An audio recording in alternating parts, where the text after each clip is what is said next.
Good evening, everyone, and welcome to our 24th Annual Federation of the San Gabriel Valley and Pomona Valleys Book Festival. I am Barbara Ryder Levinson, and I am the co-chair of this event, along with Denise Schaefer. It takes a tremendous amount of effort and commitment to create this festival.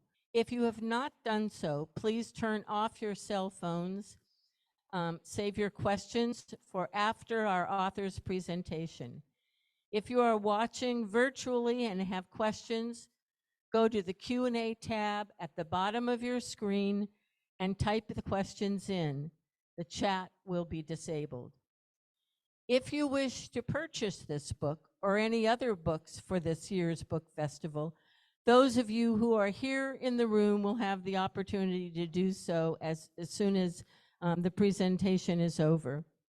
You will also have the opportunity to purchase the book at any live presentation, or you can purchase the book at the Federation office, or you can click the link in chat. Now, let us tell you a little bit about Lana Melman. Lana Melman is the CEO of Liberate Art, and she is a 20-year veteran of the entertainment industry, a leading expert in the cultural boycott effort against Israel. Lana is a go-to source for information and content for journalists and a frequent guest and TV talk host. She has served as a premier director of Creative Community for Peace and founded Liberate Art in 2015, which I hope Lana will talk a little bit about in her speech when she's talking to us. Lana began her career in the entertainment industry as an attorney for Columbia Pictures and a business affairs executive for CBS. Later, she worked as a creative executive for CBS, Warner Brothers, and Paramount, and then as a writer and executive producer. Please welcome Lana Melman. Thank you. All right, can we start the PowerPoint presentation? There we go. Hang on, I have to catch up with you. Okay, so I want to begin. Oh, hold on, please, excuse me. I need to turn off my phone.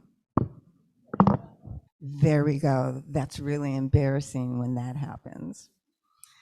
All right, so I'd like to thank my hosts, the Jewish Federation. I'd like to thank all of you for coming out, I think, on one of our first wintry nights to talk about this very important subject.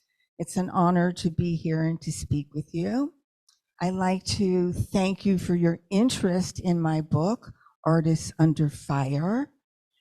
It is about the cultural boycott campaign against Israel. This campaign tries to pressure international artists to boycott Israel and international venues to discriminate against Israeli artists. Next slide. Okay, it worked. Thank you. It's a very, very show-busy book.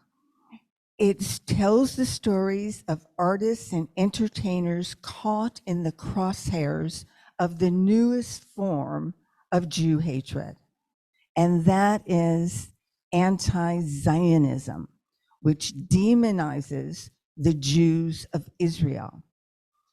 I have over 300 footnotes in this book documenting my work, but I like to make sure people know that this was not a research project. This is something that came from my personal experience at the front lines of this battle. I did that, quite honestly, upon advice of an attorney that said you better document everything. So that's what I did. When you read the book, I think it will make it very clear to you how the correlation between anti-Zionism and Jew hatred, or today's growing anti-Semitism. Next slide. I like to begin whenever that's just to set the mood, by the way. Whenever I have an in-person event, and since I'm an author, I think it's nice to read a little bit from the book. So I'm going to just pick a portion of the introduction, because I think it explains my motivation and gives you a little glimpse into the soul of me. I was introduced to Jew hatred many years ago. My mother taught me about the Holocaust when I was just 9 years old. My grandmother whispered terrifying stories about pogroms in her native Russia. My dad talked of growing up in Los Angeles, where the signs in shops and restaurants said no Negroes, no Jews, no dogs allowed. My parents explained to me that we Jews had to live in our own neighborhoods, go to our own schools, and join our own clubs because we were not welcome in the non-Jewish neighborhoods, non-Jewish schools, and non-Jewish clubs. My parents were willing to accept the discrimination they faced in American society. They were of the same generation as the Holocaust survivors who were part of their community and who wore the scars of Jew hatred tattooed on their forearms. Millions of Jews, men, women, and children, fathers, mothers, sons, and daughters, perished in the ovens and killing fields of Europe during the Second World War, victims of the Nazi regime and the indifference of their neighbors. While I was raising my children and working in Hollywood as an entertainment attorney and creative executive, I wanted to believe that the dark cloud of anti-Semitism had passed over us. After all, doors that were shut to our parents were finally open to us, and Israel was hailed as a miracle by Jews and admired by all. I was wrong. I was unaware that the strains of anti-Semitism were creeping back into universities in the West in the form of anti-Zionism. I didn't know that a coalition of individuals and organizations called BDS would seek to isolate Israel, the only true haven for millions of Jews across the globe. I never imagined that this politically motivated campaign would use the celebrities of artists to spread destructive lies about the Jewish homeland and poison hearts and minds across the world against Jews. Next. Thank you. My two passions in life, besides my friends and family, are the Jewish people and Israel and the entertainment industry. This campaign that seeks to culturally isolate Israel threatens them both. Next slide. Barbara, thank you so much for that beautiful introduction, and you gave a great deal of detail about my background. After 20 years, I was approached by a group called Creative Community for Peace.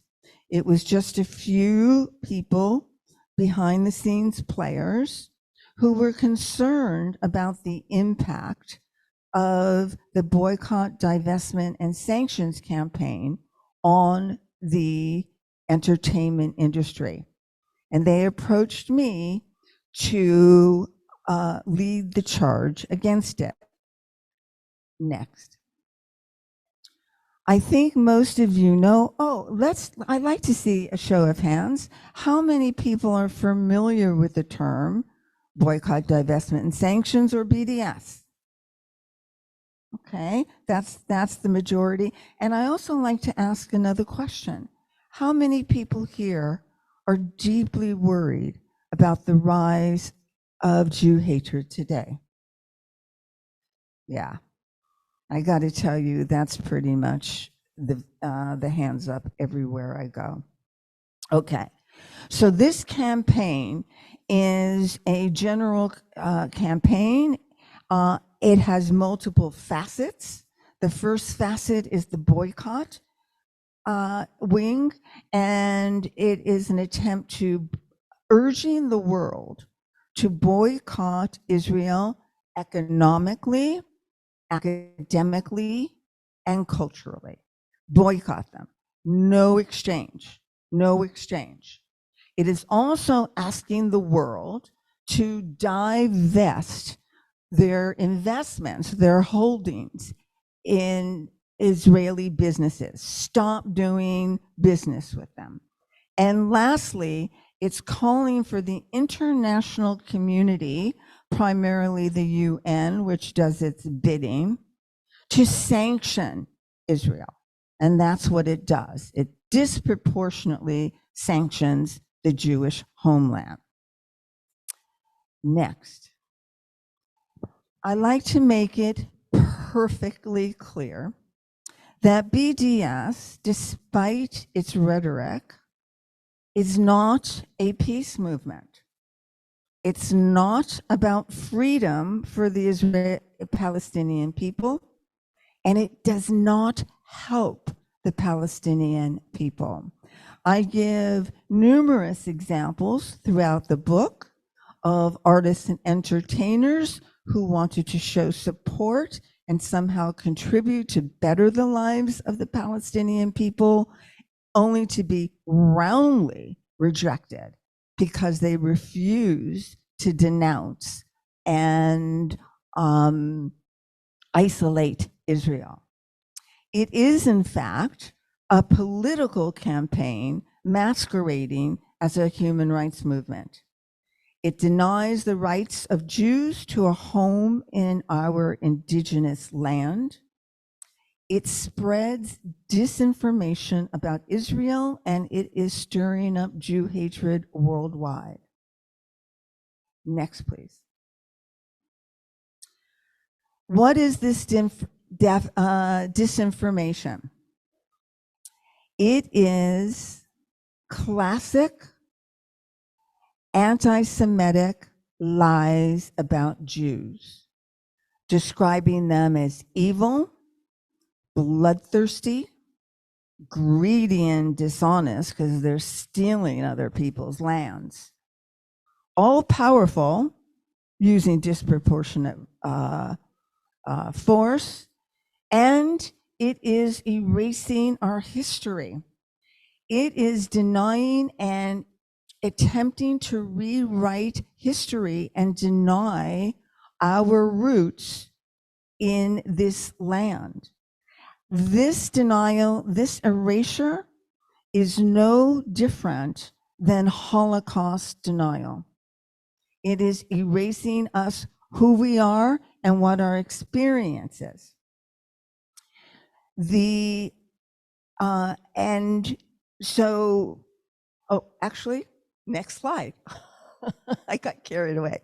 Okay, so how do they spread these lies? Well, whenever an artist books a concert date or a visit to Israel, they get bombarded by a multifaceted campaign. They are accused of supporting these fallacious charges against Israel and are pressured to rescind their dates.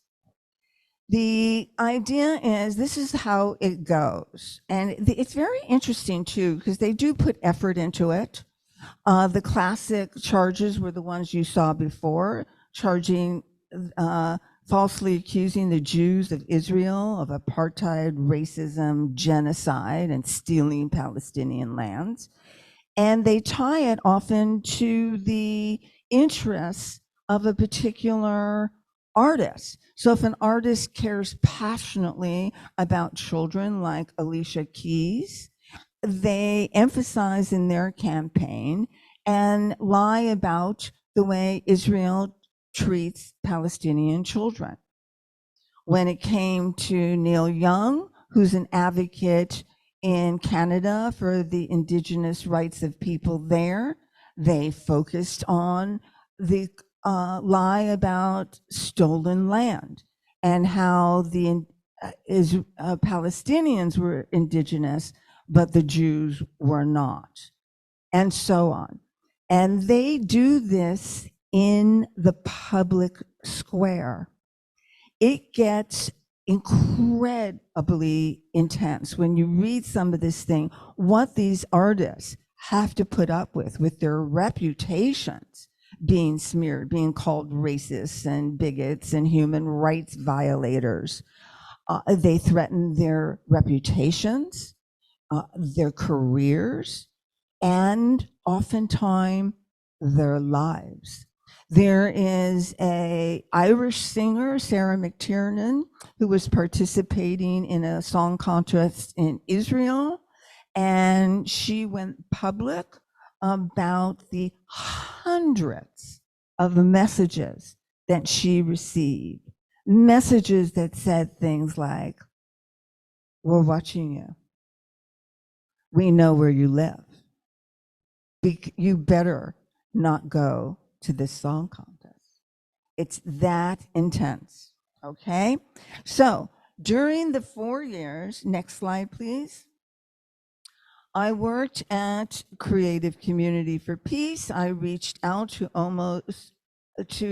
the representatives of almost 1,000 artists who were going to Israel. And when I say 1,000 artists, by the way, I'm talking about the headliners. I don't count as artists, even though they are artists, all the people who are the musicians and the lighting techs and all those people. I'm just talking about headliners. And I prepared them for what was going to happen. I answered their questions. I helped normalize this process because each person going through this felt like they were alone.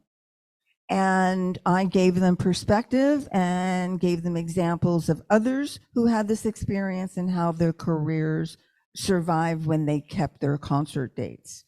I encouraged them to use their power as peace ambassadors, and most importantly, not to take the word of any third party, but instead go to Israel and see it for yourself. You're an adult, you can make your own decision. Walk the beach of Tel Aviv, and that will tell you a whole bunch of what you need to know. Next.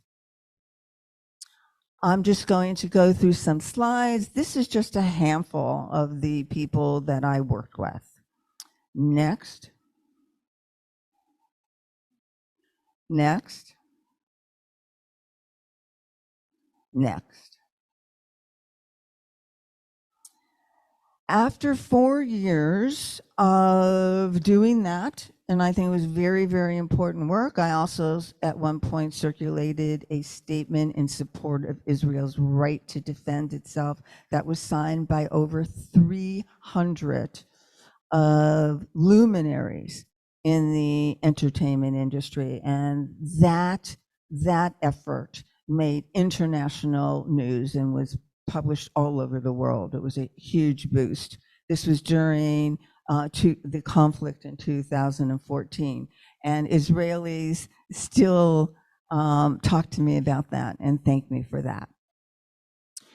I realized after this time, I think it's very valuable work, but the real damage that is being done by the cultural boycott campaign is not in canceled concerts or trips. That happens rarely. The damage is that they are using celebrities against their will, without their consent, and to their detriment, to spread lies about the Jews of Israel. I thought it's very good to have a strong defense, and I applaud all the organizations that speak out and individuals and correct go out publicly and tell the facts and defend these false accusations against Israel. But I wanted to change the discourse and go on the offense. I wanted to put BDS on trial, challenge the morality of their goals, their strategies, and their tactics. And so I formed Liberate Art. Up there you can see, next slide. There we go, okay. You can see my website. And I invite everyone when I'm signing books, I have a piece of paper and you can give me your name and email if you'd like me to be part of my newsletter. But from my website, you can find me on all the socials. You can see my articles. There's links to all the educational videos that I have done, and get a great education. Although I truly think Artists Under Fire, the book, supplies really is a wonderful, handy thing to have that will educate you.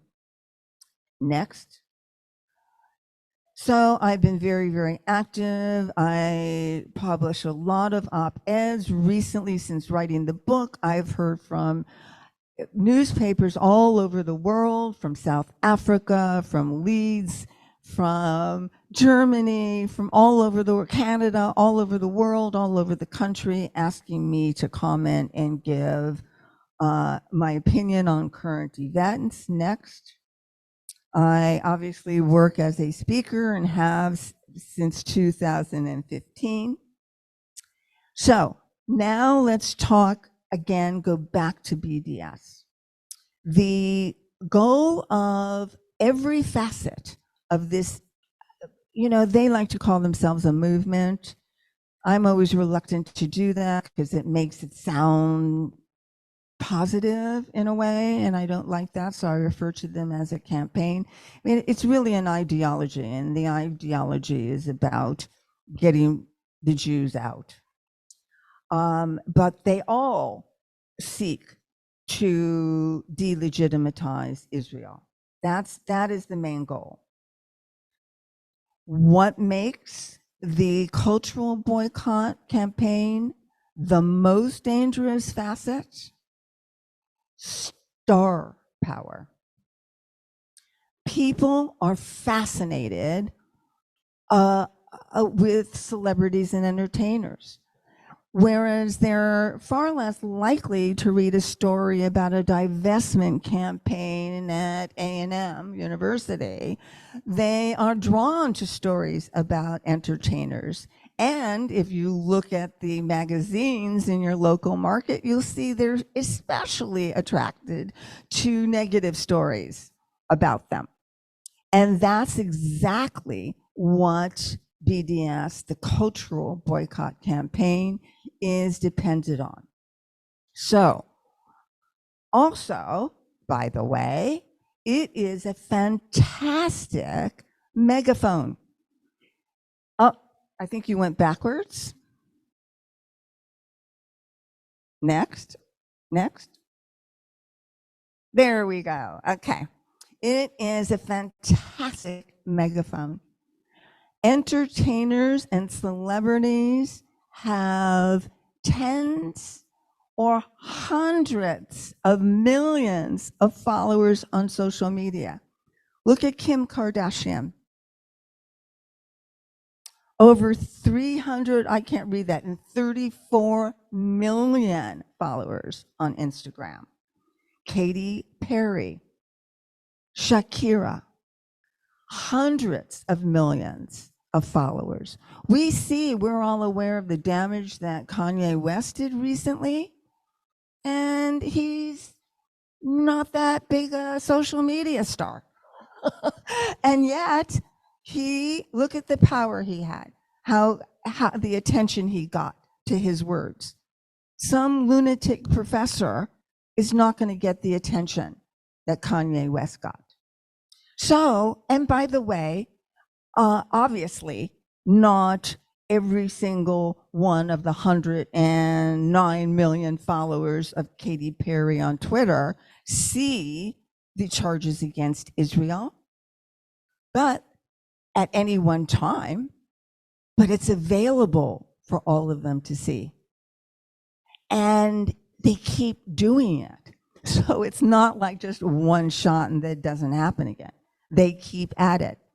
Every single international performer who wants to go to Israel gets this kind of treatment. And let's see what that treatment is. Next slide. I like to do PowerPoint presentations because you could read these and I could show you long petitions, but this is what Cyndi Lauper faced. Next slide. The Bon Jovi ban associated with war crimes. Next slide. Taylor Swift.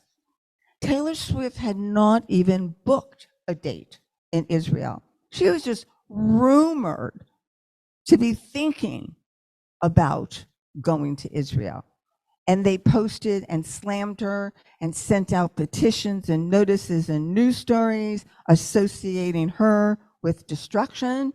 And then there's Scarlett Johansson, who has the scarlet letter A for apartheid carved into her forehead. Next slide. I like to put this up because although most of the attention goes to international performers, Israeli artists face unbelievable discrimination. Their concerts are disrupted. Their performances get canceled or just are made impossible. In South Africa, I think his name was Daniel Zamir, a musician, went to play on a university campus and a mob ran across the campus screaming, "Shoot the Jew." Okay, next. Obviously, what makes this especially dangerous is that this social media campaigns target younger people, people who are, and has a very different demographic. I write about that in the book, who gets their news, and there's a statistic there that says 69% of millennials get their news from social media. And actually, I think that might even feels low to me. I'm not sure any of them even read online newspapers. But that's where they're getting it. It comes across in emotionally manipulative sound bites. Free Palestine, Zionism is racism, from the river to the sea, all those chants. Next. Okay.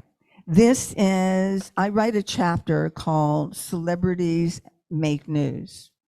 And the point of this is to explain that the relationship between traditional news publications and the BDS is mutually beneficial. BDS gets a platform because if these campaigns that accuse Alicia Keys of supporting the murder of Palestinian children, that makes news and it gets eyeballs and it helps them. Now I don't know how much people are selling papers, but we know getting online subscriptions. So they benefit from it. So the BDS benefits because it gives them a megaphone, and the newspapers benefit because it helps them sell the news. Okay, next, please. These are just some of the headlines, and the other thing that again, in that chapter, I really take the news media to task, because look at the headlines. You will see, number one, the headlines and subtitles are slanted in such a way that it really demonizes Israel. The whole kind of bias is laid out.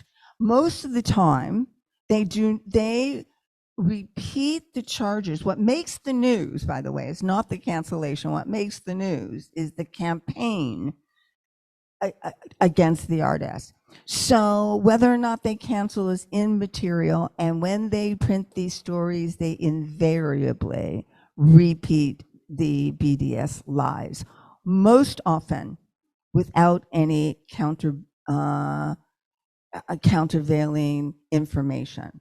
Next.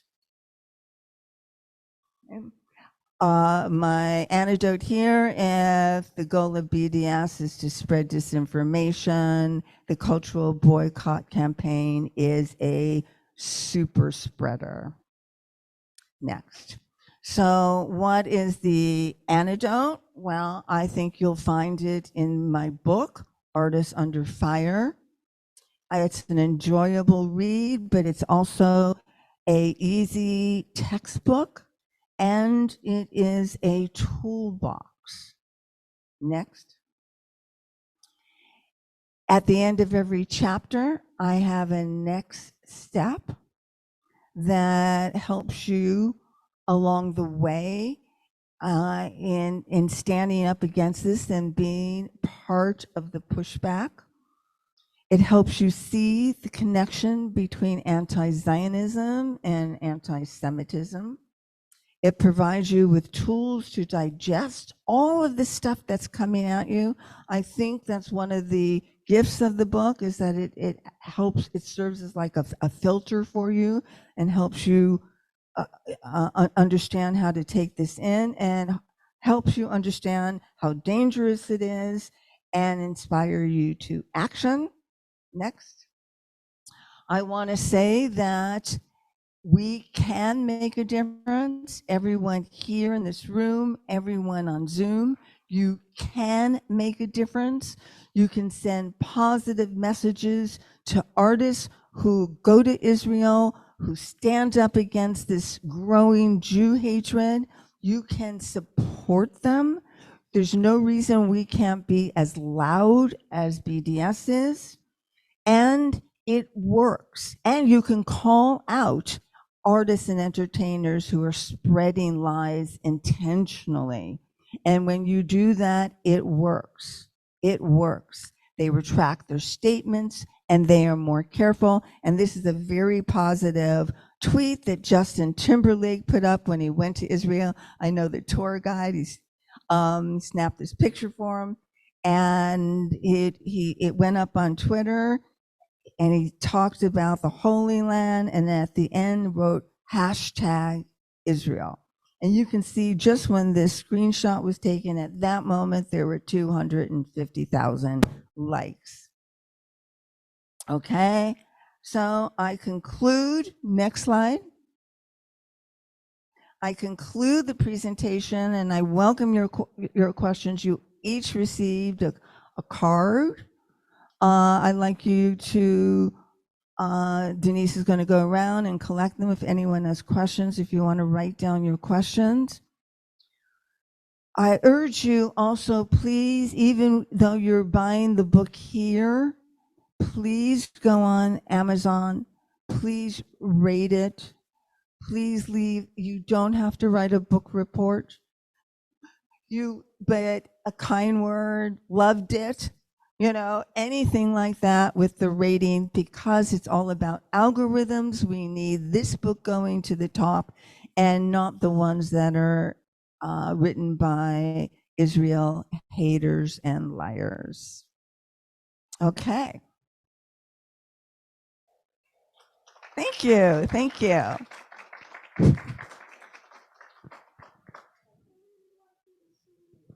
Okay.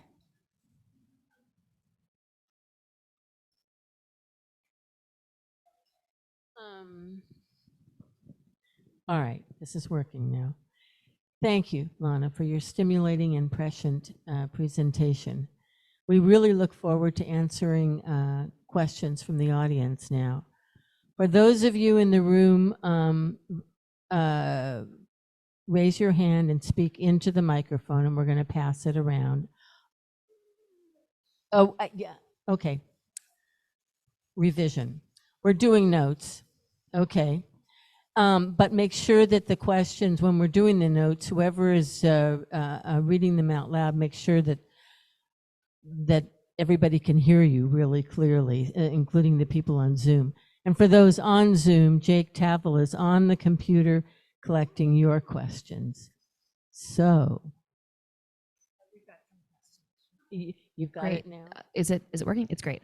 I just wanted to verify the artists that you show in your slideshow. These are all artists who you say you've worked with. Does that mean you've worked with them to bring them over to the anti-BDS side, or they've come to you because BDS has attacked them? Or the artists that you showed, like Alicia Keys and Scarlett Johansson, could you clarify that, please? Oh, they were all people who, by themselves, no one needs to ask these artists to go to Israel. They want to go to Israel.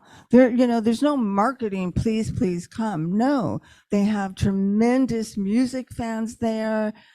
Scarlett Johansson loved the SodaStream product. She loved it because it was environmentally positive. She loved the fact that the factory gave wonderful jobs to Palestinians as well as Jews who work side by side as equals. So she supported it in every capacity. What I did is that I helped her. I helped all of those people that you saw up there.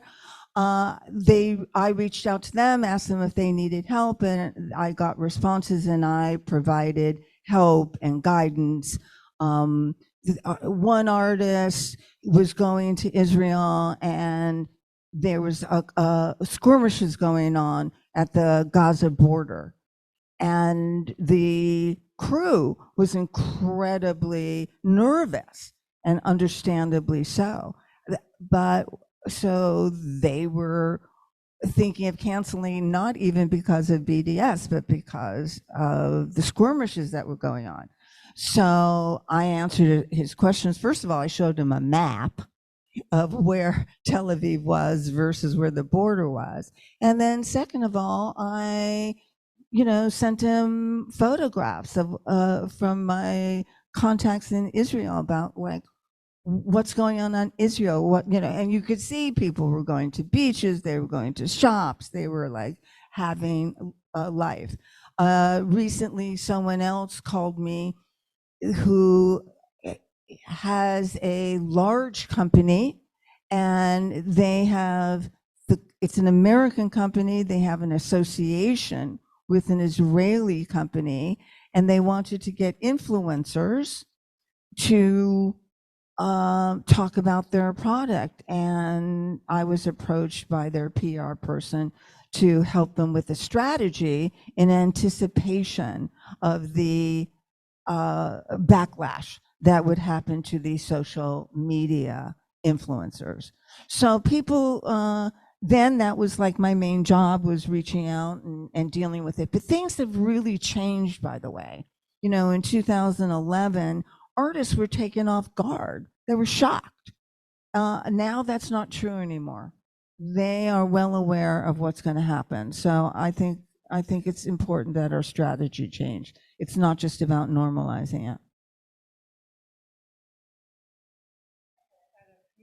Questions here. I'll start with sort of a basic one. Who is BDS and how are they funded? Okay, well, BDS, it's best if you almost think of it as an ideology. It's a belief, and there's a fierce hatred of Jews being in their indigenous homeland. So it's a belief system. I'm trying to think of an analogy. In today's world, people don't meet around boardrooms anymore. All the correspondence goes on online through social media. There's event pages. So they communicate primarily that way. There are individual groups all over the world that come together to make to support the boycott in their area. There is a command central, and that takes place on the website called bdsmovement.net. So that's where there's a lot of information that groups all over the world can access about what's going on. They get materials, they get tools, they get strategy, educational materials. But what happens in real life is that artists, especially musicians, have to announce a concert beforehand, right? We hear about an upcoming concert, they have to sell tickets. So finding out that an artist is going to Israel is not a big challenge. It is out there in the news. And then, of course, it's also on that website. As for who's behind it, there is a lot of money behind it. It comes from European governments, comes from NGOs, it comes from individuals. Amnesty International is an organization that was at the forefront in terms of pressuring Scarlett Johansson to disassociate with SodaStream. A lot of them get money into one organization and then funnel it to another and funnel it to another until it ends up in the pocket of Jewish Students for Justice in Palestine, which is one of the leading groups on college campuses that's so disruptive. How does your work tie in? How does your work tie in with the work of ADL in this country? And sort of a second part, how does your work tie in with Jewish artists in this country, in the US?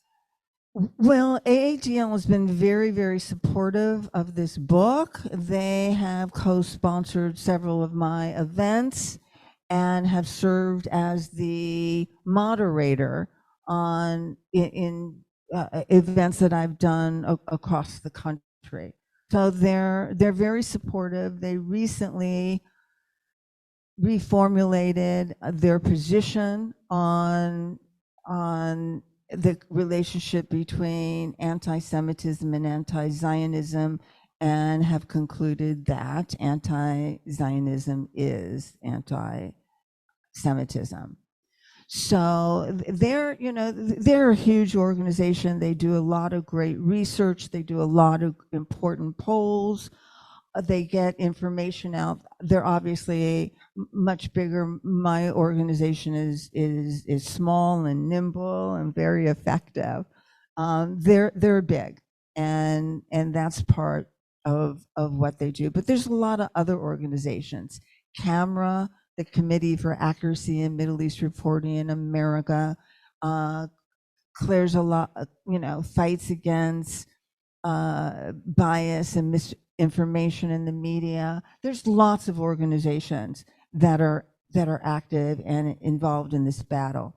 And in terms of Jewish actors and actors, one of the things I love to do is that on every Shabbat, I've been putting up a meme about a Jewish artist or entertainer, telling you a little bit about them.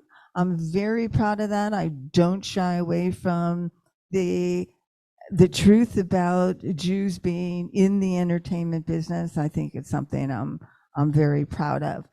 And they are, and it's been kind of remarkable, actually, right now when Jews are just getting so much hate fired at them, and so many people are afraid to own it. own their history, own their peoplehood, own who they are, a remarkable amount of Jewish entertainers are speaking out. Just recently, Kate Hudson did an interview in which she talked about the fact that she is a Jew. Now, her father wasn't. Her mother, Goldie Hawn, had a Jewish mother. And she said, that's the religion I knew. That's what I grew up. My grandmother would put the napkin on her head every Shabbat and say the prayers. That's the religion I know. That's who I am. And they're coming out and embracing it. Pink, the musician, I mean, the list goes on. And again, one of the fun things is if you follow me on social media, I post them all the time. And people are, in fact, in Joaquin Phoenix is had a Jewish mother and calls himself a Jew. They're out there and they are self-identifying. David Schwimmer recently went on the front lines and has been very, very active and very outspoken, doing a lot of great deeds. And of course, I encourage that. I work with them. I support them, and I urge people who follow me to support them too. Sometimes, I'll send out an email and I'll give you the email address of their manager. And you can just drop them a note and say, I really appreciate it. And I want to say one thing I didn't include in the presentation that's really important. I think a lot of people who are concerned about this and are interested in making a difference feel intimidated because they think they need to be an expert. They think they need to know every single fact and be able to engage in heated debate. That is not true. You don't need to do that. What is effective is talking about the way you feel. How does it make you feel when Kanye West does that? How does it make you feel when Kate Hudson embraces her Judaism publicly at this very critical time? Express your feelings. Talk about what this means to you. That is what will help move the needle here. How can we reach young adults who are on social media? How do we make sure they have some of these tools and are aware of this movement? Well, one of the things I'm doing, I actually started a GoFundMe page to try to get these books. I have students who are interested in getting these books. And the great thing about this is that it's the way the chapters are divided. There's opportunities for them to read. First of all, they can read the whole thing. It's a good read, but then also you can go back chapter by chapter and find the tools that you need. So I'm working very hard to get this book into the hands of students. When it comes to social media, I mean, let me ask you, a lot of people honestly just will not go on social media. How many people here will go on social media? All right, that's fantastic. That is where the battle is being fought and can be won. If you follow me on my socials, you don't have to follow other people too. You don't even have to comment. You can just like and share. That's a great, great, great contribution. But if you will not be on social media because you hate social media, you don't know about social media, and you have no interest in learning, I bet you all can write really well.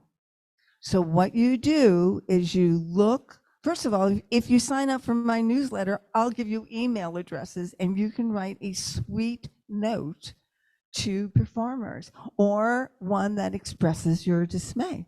So that's number one.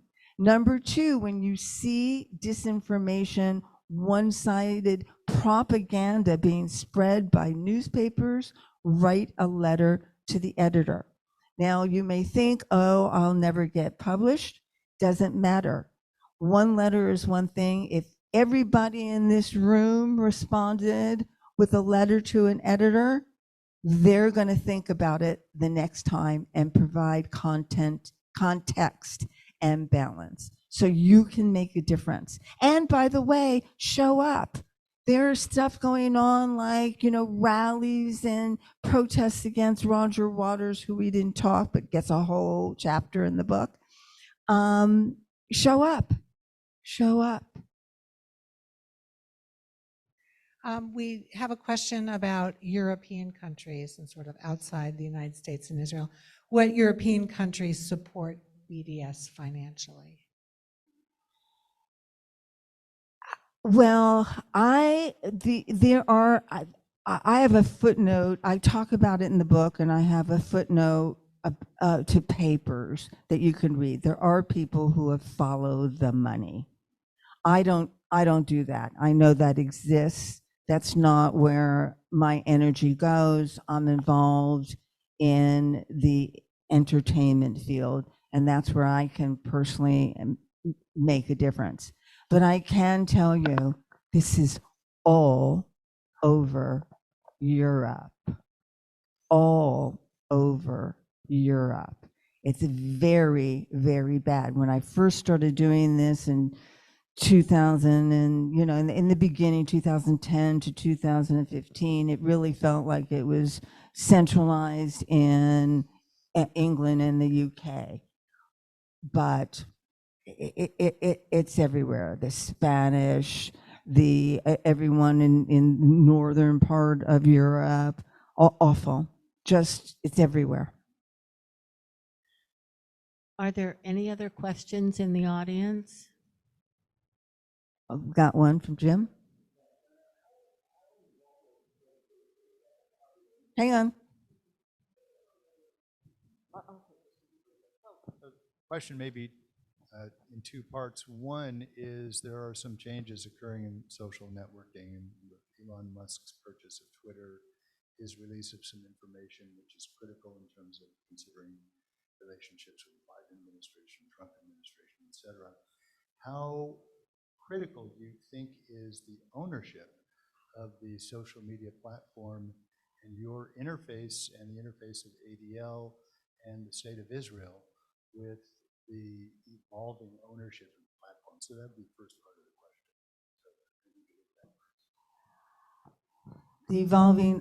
The evolving ownership. Well, let's see. Things have not unfolded yet with Elon Musk. We're going to have to wait and see what happens. My philosophy, and by the way, I helped co-found a movement called End Jew Hatred, which brings together all different organizations and encourages them. Oh, go back. Okay. See my back? Okay.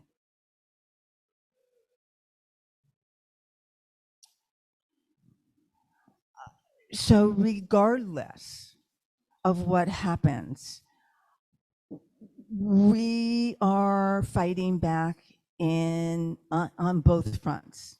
We are demanding that people speak up if they're going to have these hateful things and be selling these ugly, ugly movies that perpetrate, deny our, that was the main takeaway I suffered through.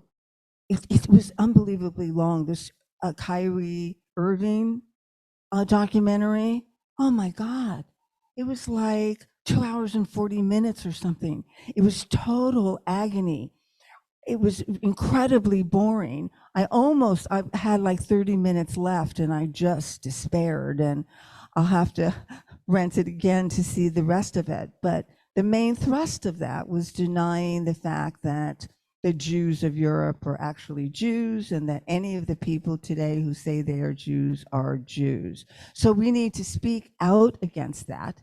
But either way, so we're gonna demand, do what everyone else is doing. If everyone else is saying, no, you can't say things that hurt our feelings, then we're gonna say you can't say things that hurt our feelings. So we're pushing back on all fronts. And I don't know how it's gonna turn out with Musk, but I do know that it's soul crushing to see the hate that's coming out there. And oops, and the hate from both sides, right? We're seeing it at this time in history. It's always been from both the right and the left, but not the same time. We're seeing it from both sides. And it's very scary and very chaotic.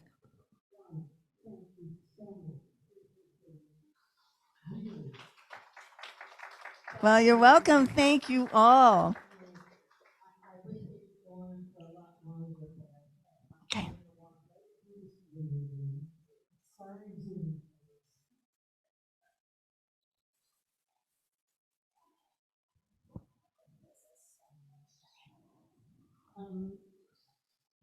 Thank you, Lana, for sharing your book, Ardent Under Fire, the BDS War Against Celebrities, Jews and Israel. We especially enjoyed the opportunity to have you here in person to share your stimulating and filling message. Lana's book,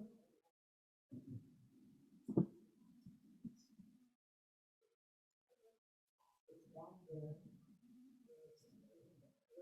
and it's waiting for your purchase.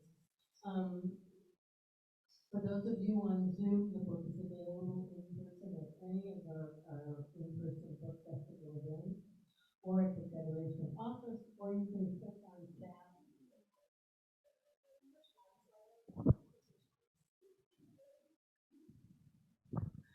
Is this working better? All right. Microphones are not my best friends tonight. Okay. Or you can click on the chat in order to get the book. Coming up, join us tomorrow for Jai Chakrabarty's A Play for the End of the World, a groundbreaking novel about survivor's guilt, the right to happiness, the role of art in political upheaval, and the power of the past to shape the present. This will be our premier One Book, One Community selection, and will be held at Temple Sinai in Glendale, and as always, on Zoom. Can you believe I'm saying as always on Zoom? Our final event will be a dessert reception on do we have a definite date for that? It's still December 10th. Okay. At PJTC, where we will,